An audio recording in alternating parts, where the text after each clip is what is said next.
बिस्मिल्लाहिर्रहमानिर्रहीम। अस्सलाम वालेकुम व्यूअर्स। आज हम बना रहे हैं बहुत ही मज़ेदार आलू के पकौड़े। तो इसके लिए मैंने 3 से 4 आलूओं की बारीक कटिंग कर ली है और ये एक अदद प्याज की मैंने बारीक कटिंग की है। पालक है, ये बहुत ताज़ा पालक है और इसको मैंने बारीक कटिंग कर लिया है। और ये 2 टमाटर हैं और सब्ज़ मिर्च को मैंने कटिंग किया है और एक गुट्टी पुदीना लिया है, उसको साफ़ कर लिया है। और ये ज़ीरा, दड़ा मिर्च 1 चम्मच, ज़ीरा भी 1 चम्मच, खुशक धनिया 1 चम्मच, चाट मसाला 1 चम्मच और नमक मैंने 1 चम्मच यूज़ किया है। आप अपने टेस्ट के अकॉर्डिंग यूज़ करना। और अब हमने एक बाउल में इन तमाम चीज़ों को जमा कर लेना है।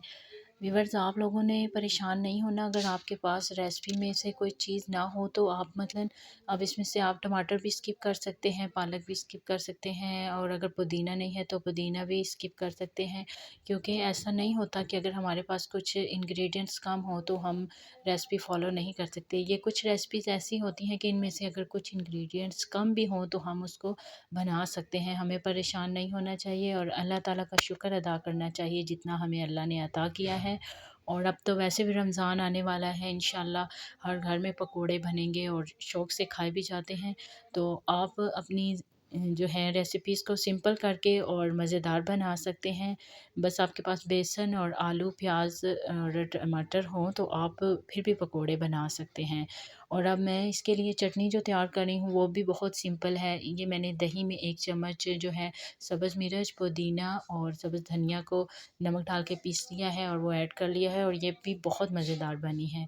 और हम फ्राई करने के लिए एक कढ़ाई को जो है वो ऑयल को गर्म कर लेंगे और इसमें 1 चम्मच के बराबर जो है वो तमाम पकोड़े डालते जाएंगे। और इस तरह हमने कढ़ाई को पूरा भर लेना है ताकि जो हमारा एक पकोड़ों का वो है सेट वो निकल आए। अब हमने जब हमारी कढ़ाई भर जाएगी तो ये मैं जो है वो दरमियानी आंच पे बना रही हूँ, बहुत तेज़ भी नहीं है और बहुत स्लो भी नहीं है। और अब हमने इनके पकने का वेट करना है और जब एक साइड पक जाएगी तो फिर हम इनकी साइड चेंज कर लेंगे और फिर हम इनको गोल्डन होने पर निकाल लेंगे।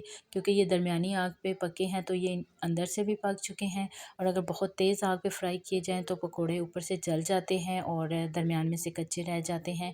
और ये इतने मज़ेदार बने हैं व्यूअर्स, आप भी इसको ज़रूर ट्राई कीजिएगा। और अगर आप मेरे चैनल पे नए हैं तो प्लीज़ मेरे चैनल को सब्सक्राइब कर दें और बेल आइकन को दबा लें ताकि मेरी हर नई आने वाली वीडियो आप तक पहुंच सके। और इसलिए अब मैं आपसे इजाज़त चाहूँगी। अल्लाह हाफ़िज़।